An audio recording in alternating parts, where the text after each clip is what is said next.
Good evening, ladies and gentlemen of the council. I would like to thank you for giving me this opportunity to speak with you on the components of fire prevention, specifically the components we use here in the city of Rapid City. The Rapid City Fire Department has three divisions: the EMS division, the operations, and the life safety division. The life safety division is the least staffed division within the fire department. This division, for the most part, still follows three basic concepts: education, enforcement, and engineering. These concepts are not new to the fire service. They've been around since the 1940s, and they were enacted due to a push from President Truman to reduce damage and loss of life from fire. The three E's are a simple concept to follow, even from a basic level. The education in our community is directed by only one single individual. This education position distributes information that is constantly evolving and changing, mainly due to our event statistical data. We have grown immensely since recording our actual call data and started using it to evaluate what our risks are within our city. Educational programs are given to all age groups within our city to help cover all demographics and age risks. The second E is enforcement. The Life Safety Division, which was formerly known as the Fire Marshal's Office, has changed tactics within the last 4 or 5 years. We no longer go into the public with a big badge and a heavy fist. The enforcement component is a very last resort, seldom relied upon. The final of the three E's is engineering. The Life Safety Division has 4 individuals for the most part that are involved with the engineering on a day-to-day basis. Engineering is accomplished basically through plan reviews and on-site inspections. Each commercial structure within the city that pulls a building permit is reviewed by the Life Safety Division. Like I said before, the three E's are the basic concepts we follow every day. The actual policies and procedures are more in depth, so I wanted to touch on some of them to further help you folks and the community understand the concepts of our division. The Rapid City Fire Department adopts codes and standards such as the International Fire Code, part of the family of codes adopted by the state and the city along with NFPA. These codes and standards are adopted and amended through city procedures and then approved by the city council. These codes and standards are what actually gives us the authority and procedures on enforcement issues within the city. The codes and standards also give us the direction on how to help engineer structures. We, for the most part, do significant plan reviews and on-site inspections of the fire alarm and fire sprinkler systems. The building department adopts and follows what is called the International Building Code.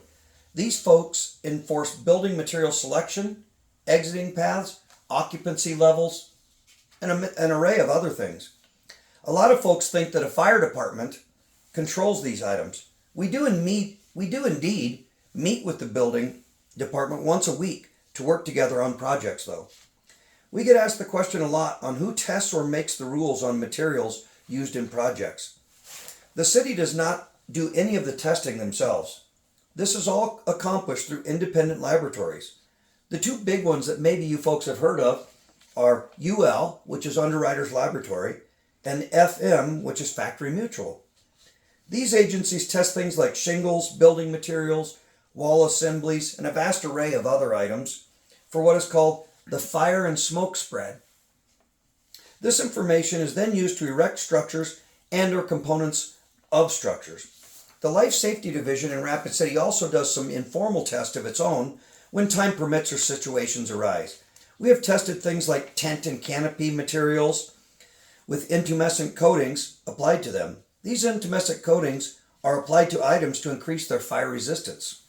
Some examples of where intumescent products are applied are to live Christmas trees, wood products, and other building products.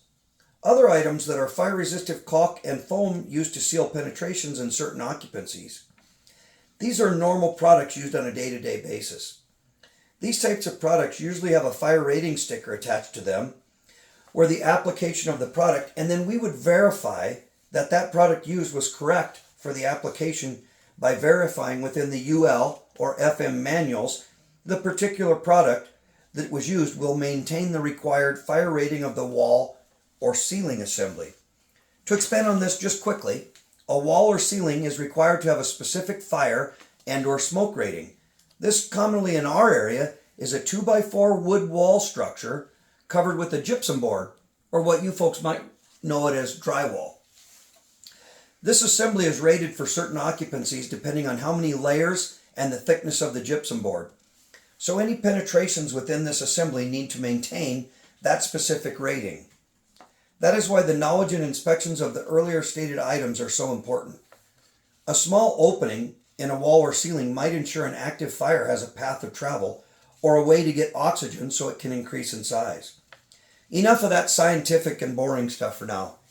Let's get into some real life hazards in our community that you folks might walk or drive by on a daily basis and not even think about. Some of those basic concerns that we usually don't think much about are items and structures associated with exterior properties. Items such as sheds on property lines placed without a permit. Not that I'm thinking we need the shed police, but these structures are probably placed on the lot line without ill intentions. It is probably to take up the least amount of space within the yard. We have ordinances in place in Rapid City that require a shed to be placed no closer than 5 feet from the property line.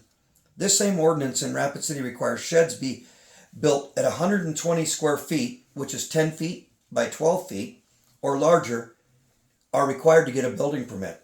This is to help with the placement of the structure to try and reduce fire spread to other structures. This is very difficult to educate shed builders and the public on the importance of these setback issues. These sheds are usually filled with very flammable products that produce very high heat very quickly. Then if these sheds or large trash cans, material piles, etc. are involved in a fire, they can easily spread to other structures because of the proximity. This is the basic reason we have what are called setbacks. This is how far apart a structure has to be built away from one another to help ensure one structure does not affect the other and can easily be protected with hose strings by the operations side of the fire department. I'm sure you are wondering, well, no one ever goes into the shed, so how does it easily catch on fire? Well, just a few quick scenarios. First off, the first significant factor that comes to play is during dry years. Fireworks, cigarettes, etc. that are improperly discarded in dry vegetation can easily lead to quickly spread to one of those structures. Secondly, are kids being kids, usually experimenting with matches, magnifying glass, and or other potential heat sources. Lastly is a scenario not commonly thought about. As our homeless population grows in Rapid City, we are seeing an uprise, especially during inclement weather, in unlocked outbuildings being occupied by homeless folks. So sometimes fires are being started to keep warm in these structures at night just to survive the weather. This is also one of the main reasons for our city to maintain or deconstruct unoccupied structures. A lot of times, the installed fire and life safety systems are unhooked or missing within these types of unoccupied structures. These structures pose a high risk of unwanted danger to the potential occupants and responding firefighters. Fire and building codes are addressing some of these risks, and you folks have helped us adopt some of these codes and standards into our city ordinances, but that is only the first step. We need to then evaluate what the city's largest risks are and what that actually means. Risk has a different meaning to all of us, and it changes due to direct involvement, usually of specific events. I am asked a lot, what is the city's biggest risk? This is a very difficult question to answer, and usually my answer has an outside influence due to specific calls for service that occurred close to the asking time of the question. I believe one of the city's greatest risks is daycares, especially in-home daycares. They are an integral part of our community and a much-needed asset. The risk is a lot of kiddos in an area with a lot going on at any given time.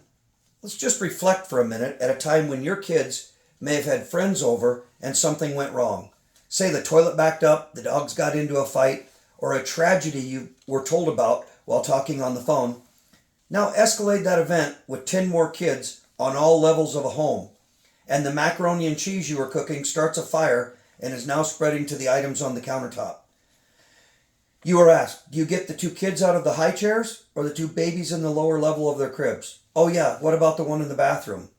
This is just a quick example of why these situations and occupancies scare me. I know we have covered a lot of topics in a short amount of time, and I want to leave you with a few last thoughts. The Life Safety Division in Rapid City is a proactive group of highly trained individuals that serve this community. I would encourage all of the members of this council to reach out to us with questions, or even better yet, give us a visit and ride along for a day to witness firsthand how we incorporate the 3 E's every day to ensure our community stays safe. Again, thank you so much for your time.